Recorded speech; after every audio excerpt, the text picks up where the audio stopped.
So hey guys, this is a video of me showing you how to hit correct tennis strokes. And here we go.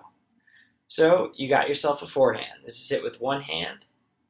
Ba boom ba bing. Then there's a backhand. Use two hands, swing over that ball. Oh, and then on the same side you can also hit it with one hand, which is called a backhand underspin.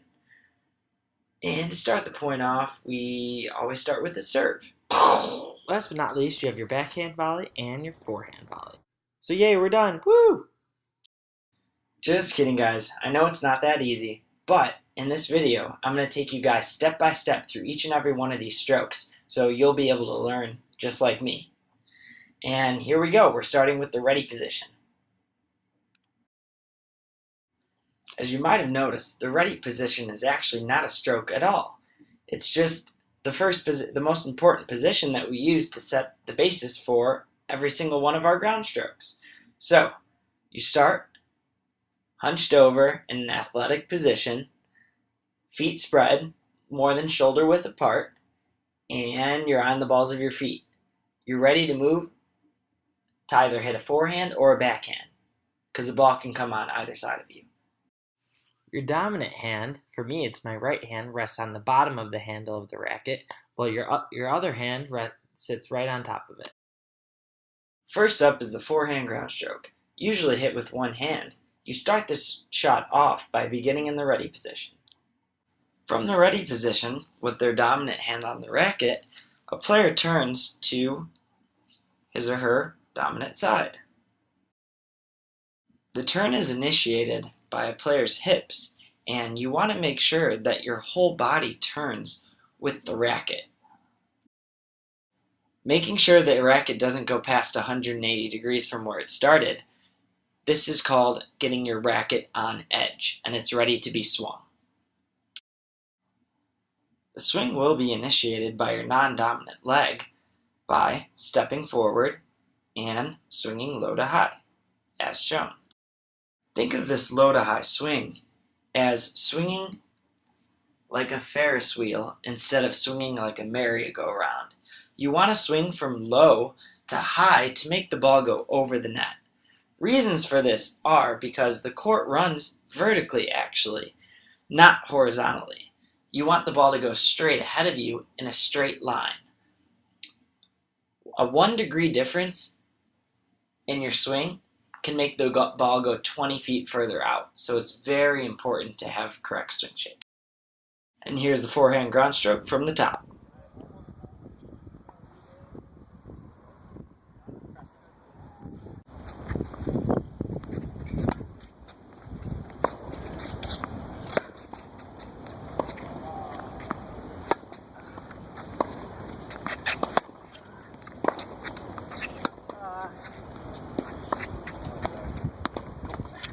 Next up we have the forehand volley.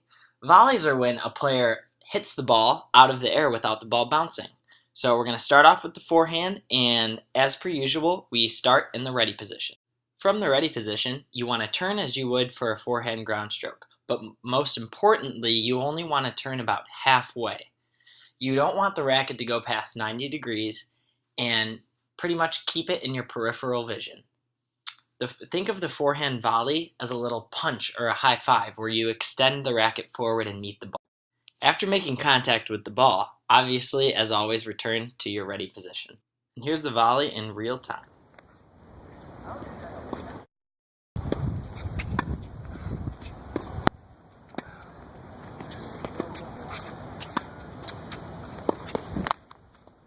Moving on to the backhand side. So for the backhand groundstroke, the normal one that we hit over the ball with topspin, think of it as actually a left-handed forehand, where your right arm is just on the racket to provide support. From the ready position, turn to your backhand groundstroke with two hands on the racket. For me, this is to my left because I'm right-handed. This turn is initiated by your hips, and you get the racket back into that on-edge position with your right arm snug against your body and fully extended. Your left arm is on top of it. The more you turn, the greater access to spin and power that you're given. So in this picture, you can actually see the back of my shirt, which means I've turned a good amount. Simply step forward with your opposite foot, which is my right, and swing low to high, like that Ferris wheel swing. that we talked about earlier.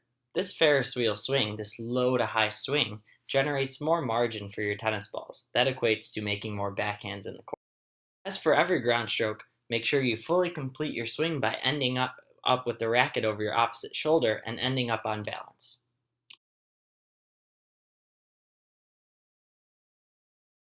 Here's a real life backhand. Yeah, good.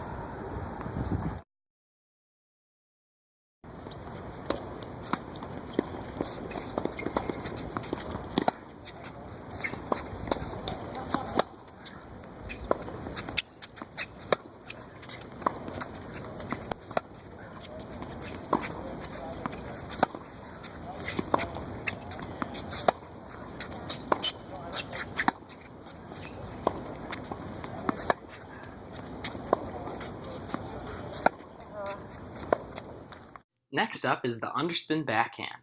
This shot is good for hitting the ball low to your opponent because of its low trajectory.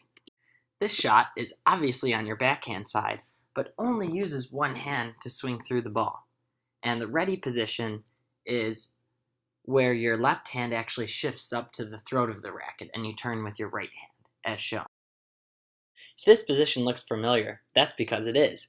It's actually the same turn as the backhand groundstroke we just went over. The only difference is your left hand is again on the throat of the racket and your right hand is your only hand that's on the handle of it. From this position, your opposite foot, which is my right, will step forward at the same time as your hands separate. The low to high swing shape is still the same and you end up on balance.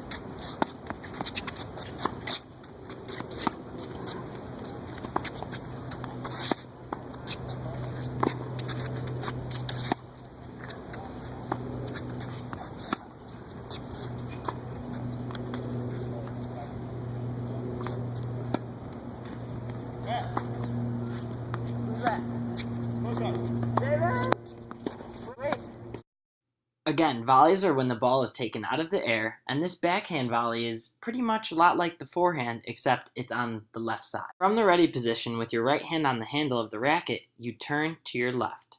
As same with the forehand case, you don't want the racket going past a 90-degree turn from where it started. You want to keep it in your peripheral vision. From this position, you will step forward with your opposite foot. This time it's your right foot, and separate your hands together. This ending position as well as the swing shape is much like the backhand underspin that we just went over.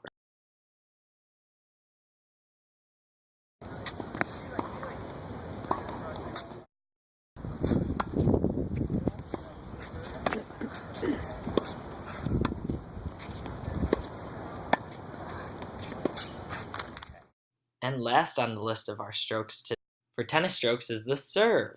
This shot is potentially the most powerful one in tennis and is arguably the most important. You start every point off with a serve. For the serve, you start with the ball in one hand and your racket in your dominant hand, and you start behind the baseline.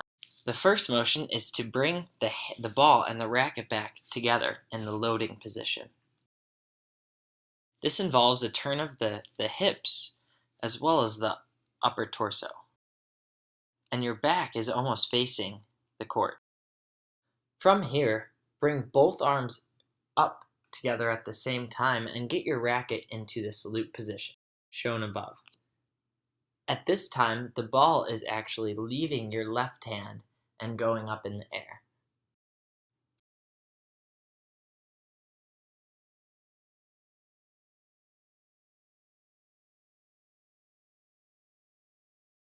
When the ball is at the height of your toss, you want to swing and make contact with it, trying to pronate your wrist and arm from in to out. As you saw, this is a very quick motion, and you want to try and serve the ball over the net, cross-court inside the service box.